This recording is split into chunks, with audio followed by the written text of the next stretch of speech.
Azur Promilia just released their biggest sneak peek into the game, and this is in preparation for their upcoming closed beta test. And like all the great things in life, it is in freaking Chinese. I spent some time to translate it roughly, so let's go over the video and see everything that they are trying to tell us. First, they're introducing the world. It is called Promilia. They are showing us some of the sceneries that we are gonna encounter while exploring. Those floating islands and the mushroom trees are an integral part of the architecture of the current continent. I guess they are flexing their flight feature. We are gonna meet all kind of characters during our adventures. Those 5 we have already met during the trailers and are all gonna be present during the closed beta testing. Together with them, there are gonna be some characters that we have never seen before, or we have only get some very brief glances, and each of them has their own home menu with their own animation, similar to 𝗖cie𝗽𝗆𝗵𝘁. And I have to mention the level of jiggle, like, yeah, damn, the elf girl especially. And who let the boar from Genshin escape? On the left side you can see the rarity. The golden ones are 5-star, purple are 4 stars, and they also improved the rendering of character models. And I have to mention, this must be where Madara and Hashirama fought. The Valley of the End. The end of my wallet. And what an amazing improvement. I guess it warrants the increase to 16+ rating, right? They improved the hair too, and this includes the ears, the animal ears, and the tails. And with the improvement in hair texture, they also improved the lining and the dragon scales. Frankly, I can't tell any difference in this case. However, I see the difference around the armpit area. So good move, Manju, good move.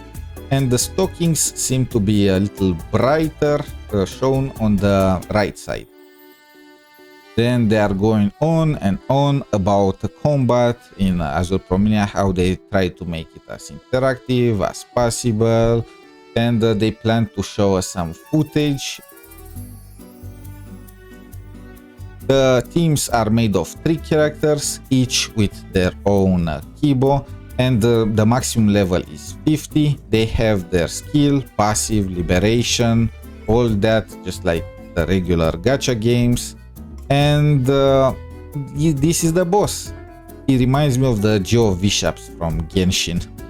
They are starting the fight with the 𝗖cie𝗽𝗆🐑, and then they are going into the ultimate liberation, whatever you want to call it. Pay attention to the white bar at the top under the HP bar. That is the status or the stance bar. You break it, the boss gets stunned and takes double the damage. And the character has its skill on E, and the liberation on, well, I can't really tell because the head of the bird blocks it, but the Q is a combined attack with the 𝗖cie𝗽𝗆🐑. Both of them fight and hit at the exact same time. When they switch to Abby, they mention how she has a mechanic similar to Intro, as in she attacks the boss right away with an enhanced move when switching. They also are having a dodge and parry in the game. If you do those, you deal a lot more break damage. Honestly, this is extremely damn, that ultimate is so cute. This is very, very similar to Wuthering Waves combat, to the point that I will say is almost a copy-paste. The 𝗖cie𝗽𝗆𝗑 combined attacks would be very interesting, though I'm curious how many combinations are there. They say how the bosses can be captured, but you need to lower their HPs as much as possible. If you kill them, you are out. You only get the drops from the kill, you don't get the 𝗖cie𝗽𝗆𝗑 itself. And now they are going over the 𝗖cie𝗽𝗆s. They mention how each of them has their own personality. Some 𝗖cie𝗽𝗆s don't get along. Look at those two fighting for that pizza. Some of those are friendly. There are cycles, day-night cycles for 𝗖𝗽𝗆s. Sometimes you can find them sleeping, and they each have their own habitats. Look at that crybaby. That dragon looks as majestic as ever.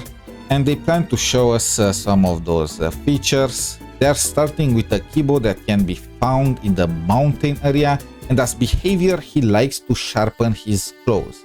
And those guys can be fought in the autumn grassland area, and they continuously fight for dominance. The winner got a gold glow, and the vegetables don't get along with the wolves. And the cats like mating in public. I guess to each their own. They just made an egg that you can steal. I don't know if that will make those cats aggressive or not, but that's one way to get a 𝗖𝗆𝗆𝗵𝗁 without having to beat them. And as I mentioned, day-night cycles. They also have different behaviors to your approach. This guy, for example, just drops dead. He pretends to be dead while his friends escape. Talk about camaraderie, right? And the cabbages guys just camouflage themselves together with other cabbages, trying to make themselves not as suspicious. And those are minerals, but this guy that they fight is a 𝗖𝗆𝗆𝗵𝗁, and they are very similar. As I mentioned, camouflage. Now they're talking about the capture mechanic of 𝗖𝗆𝗆𝗵𝗁s in the game, and they are gonna show us some footage very soon about it. Just press ready on that remote, man. You are talking so damn slow. Now they're showing the male MC2. I guess they're not shying away from that. They are starting with the right way to make friends, by beating them up. They need to lower the HP of the 𝗖𝗆𝗆𝗵𝗁, and they have different Pokeballs, different tiers of Pokeballs. The golden ones are the best, and they had a 62% chance to catch the 𝗖𝗆𝗆𝗵𝗁, and obviously they succeeded. You have a Pokédex where the 𝗖𝗆𝗆𝗆s are recorded. You can see on the left side different informations about them together with their dimensions and their drops. I see the feathers, the eggs, and their element, their type of 𝗖𝗆𝗆𝗆𝗆. Some are for combat or whatnot, and there are also shiny variants. They also mention their existence, however they don't specify what exactly is the chance to encounter a shiny 𝗖𝗆𝗆𝗆𝗆, or if there is anything special about them besides the color. They are showing us that 𝗖𝗆𝗆𝗆𝗆s can be used as mounts. We already knew that. They try to tell us that they can be used for flight, and not only, they can also be used for swimming. You can use this Primarina looking thing in order to swim a lot faster and not use stamina, which is very nice. It does not seem like you can dive though. And obviously the house feature. Here you can put your slaves, I mean 𝗖𝗆𝗆𝗆s, to work. They do this automatically, making coal for you, or planting, or selling, or crafting. It is extremely similar to Parlour. Each 𝗖𝗆𝗆𝗆𝗆 has its own specialty, and they mention how they are working while you are not present at the base. I don't know if this means you leaving to explore the map, or if they are working while you are offline, because that would be crazy. I don't know how their servers would survive that. And each 𝗖𝗆𝗆𝗆 has a different specialty. There are attack 𝗖𝗆𝗆𝗆s, there are support / healing 𝗖𝗆𝗆s, and shield / probably taunt 𝗖𝗆𝗆s. Two of them appear to be grass, another is earth. I think there are around 5 different elements for 𝗖𝗆𝗆𝗆s, but I could be wrong about that. They are showing them in action. The attack 𝗖𝗆𝗆𝗆 has an AoE attack that complements the single target damage of the on-field character. The boar or whatever 𝗖𝗆𝗆𝗆 provides a shield which has a resistance to interruptions for characters with long animations. And obviously you have the healer 𝗖𝗆𝗆𝗆, who just used bullet seed and recovers some HP for the character. And they stay on the field and fight along with you. They have their own attack animations. They don't really need to use their skill permanently. They can simply just basic attack to cause damage to the opponent. And this ultimate is so damn good. You can see the improvement in the graphics. It is not even close. Now they plan to show us some of the PvP the game, and it is similar to Clash of Clans. You need to make a deck with the existing 𝗖𝗆𝗆𝗆𝗆s that you have. they have the same skills, abilities, and whatnot as the KBOs. So I guess there is a system similar to IVs and EVs in the game. So you need to improve them through breeding to get the strongest cards possible. Again, they don't mention this, they are just going over the cards.